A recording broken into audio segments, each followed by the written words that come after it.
I wanted this to be a history book. I mean, that was the purpose of writing it in the first place.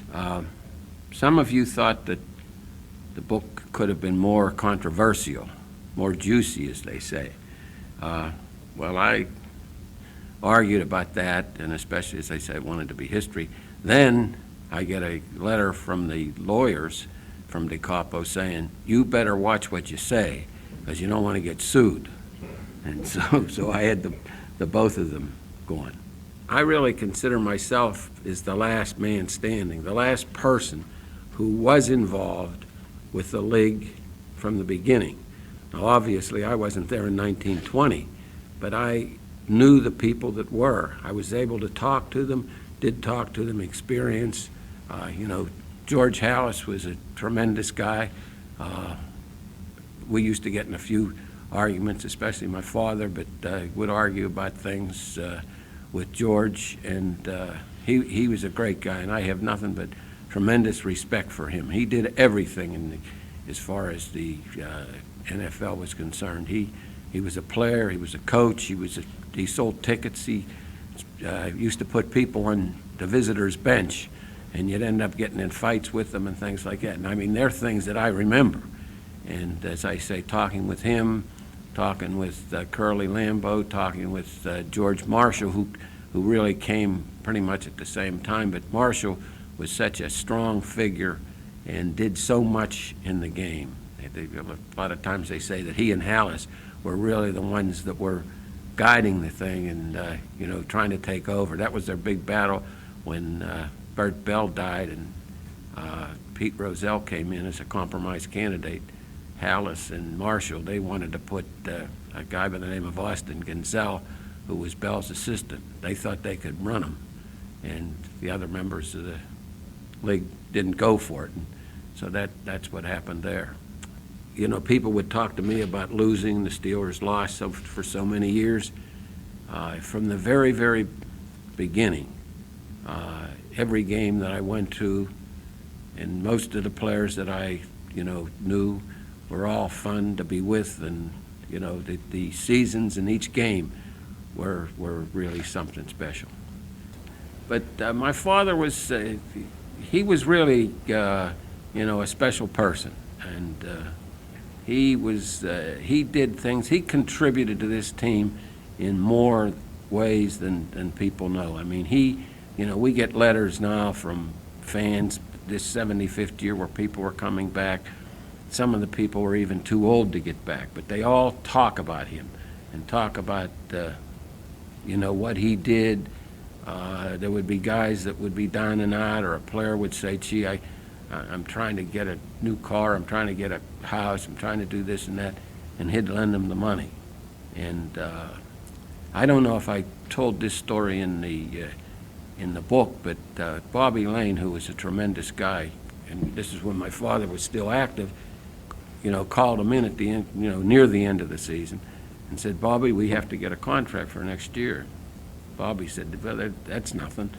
And he said, no, we have to do this. And he says, well, what do you want? And Lane said, do you have a contract? And he said, yeah. So he said, give it to me. And he signed it at the bottom, Robert Lane, and gave it back to him and said, fill it out now. I mean, you don't get that happening too often. But I mean, he just had the feel. He would go around on a Sunday morning and talk to every player and just talk to them, not about the game, just about how they were and things like that. And that was a big thing. But they sent a guy in. He must have taken 500 pictures, and he took that one. And I don't even like that one. But that's how that got there. He did have a pair of glasses with no glass in them. And he said, well, you can wear these. I said, no, I'd rather not wear any. Hines Ward really wanted to play with us, and it wasn't that difficult. It was a question of, this happens often, that both sides get to be hard-headed, and you can't get it done. And, as I said in the book, that I called Jerome and says, we got to get him there. He says, Hines is tough. I said, you get him to come to the place and we'll just talk. And, it was just me, and I wasn't talking trying to sign him or anything like that. I was just saying, we got to get this done. And he said, we have always been fair. I says, well, we can get it done. And then I went to Art and to Kevin, and I said, go and talk to him. I said, he'll sign. And it was pretty much that. I mean, Hines is a good person, and, he wanted to get it done, and it was just what I said. Well, I don't go in and sit in the draft room and watch all the films and things like that, but I did go in with the quarterbacks that particular year, and I watched, Rivers and all the players that were there,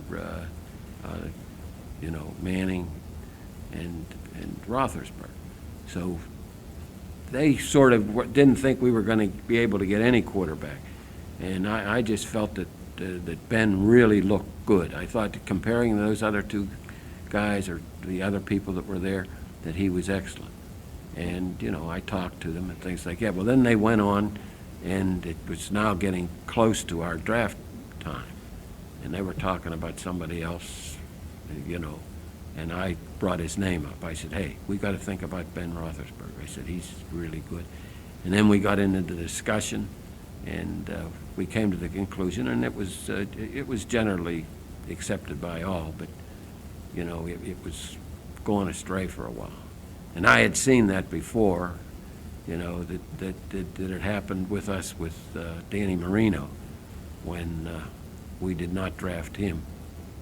And the reason we didn't draft him is I was too honest. I told the guys out there who gave me the idea, and it was John Clayton.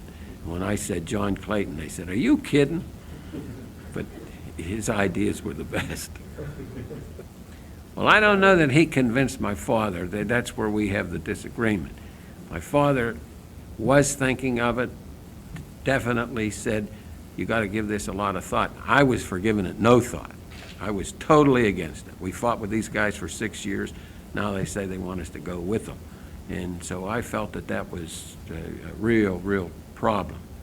And but my father did say, hey, we got to think about this. He said, it's going to be a lot easier to receive the money than pay it. And then I said, hey, just all the things that happen, what our fans think and things like this. And then the story, a fact, is we went out for dinner that same night. Pete Rozelle, he had the tendency to make you stay in the room. Don't let you out until you get something done that was tough. Well, at this particular time, it was late. We hadn't had, they brought in lunch and things like that. So he said, go ahead, go to lunch, or go to dinner and be back, like 2 hours. So we go, and when we went back, we walked into his office, and he gave me a piece of paper that was honestly that big, and it had our division. It had Cleveland, Pittsburgh, Cincinnati, and Houston. And with that, I knew, because I knew what the schedule was going to be, I knew that this was going to be the best thing for us. And my father says, what's that? And I handed it to him and said, that's your new division. I knew the arguments were over then. That's the way it went.